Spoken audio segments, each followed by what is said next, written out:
পাৰ কৰিছোঁ আৰু একচুৱেলি ক'বতো নাজানো কেনেকৈ কি ক'ব লাগে, কিন্তু আমি একচুৱেলি কি ক'ম, খুবেই এটা মানে এটা ধুনীয়া পৰিৱেশ, উইথ ফেমিলি এনেকৈ এটা ধুনীয়া প্ৰগ্ৰাম এটা অৰ্গেনাইজ কৰিছোঁ। আৰু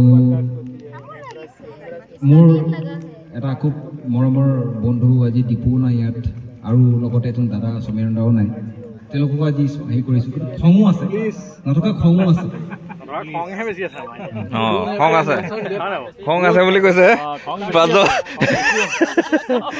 মই দিম এইটো ভিডিঅ' দিম। গোটেইখিনি আহিলে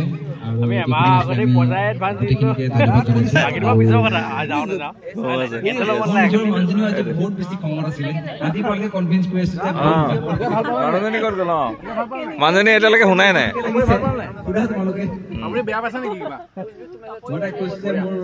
আচলতে আজি অনুষ্ঠানৰ এটাই উদ্দেশ্য আছিল যে তোমালোকৰ গোটেই লেডিজ বেংকখিনি এইটো চিনি পাব লাগে।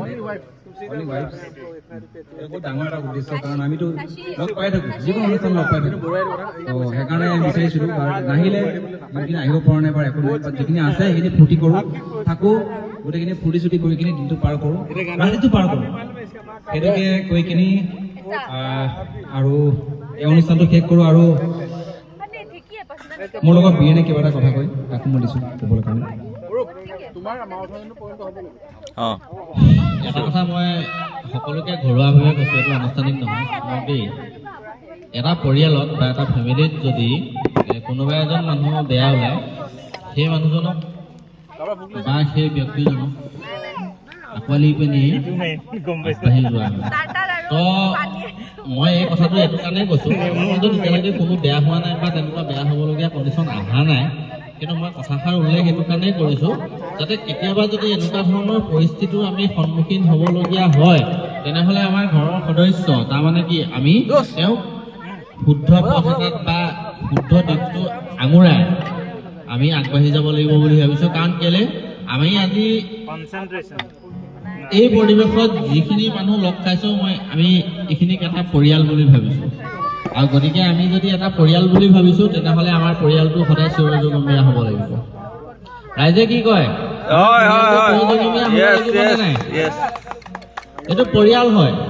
তো গতিকে আমাৰ পৰিয়ালটোত দুখ কুটি কিবা কিবি বিভিন্ন ধৰণৰ অসুবিধা আহিব, কিবা আহিব, কিন্তু এইখিনিক আমি শুনাই লৈ আমি ঠিক কৰি লৈ আমি আগুৱাই যাব লাগিব। আৰু আমাৰ ল'ৰা ছোৱালী হ'ব, ল'ৰা ছোৱালী আছে, তো তেওঁলোককো আমি এই আদৰ্শটো দেখাই থৈ যাব লাগিব যে তোমাৰ দেউতাই আৰু মায়ে কি কৰিছে।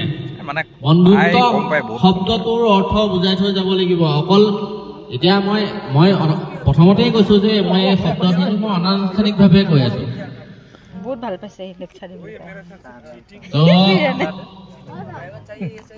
আমি এই যি যাত্ৰা আৰম্ভ কৰিছোঁ, এই যাত্ৰা যাতে অযুত থাকে, অপূৰ্ণ থাকে, আৰু এই যাত্ৰা যাতে অসীমলৈকে বৈ যায়, মই তাৰে কামনা কৰিছোঁ। আৰু এতিয়া এইখিনিতে মই অৰূপ ভূঞালে এটা অনুৰোধ, আমাৰ মৃণালে গীটাৰখন ধৰিব আৰু অৰূপ ভূঞাই মাউথ অৰ্গেন বজাব। কিছু প্ৰগ্ৰেম বুলিয়ে কৈছোঁ, আমি চাব বিচাৰিছোঁ। তেওঁলোকলৈ আমি মাইক্ৰফোনটো আগবঢ়াই দি তেওঁলোকৰ অনুষ্ঠান আগবঢ়াবলৈ অনুৰোধ জনাইছোঁ। ধন্যবাদ।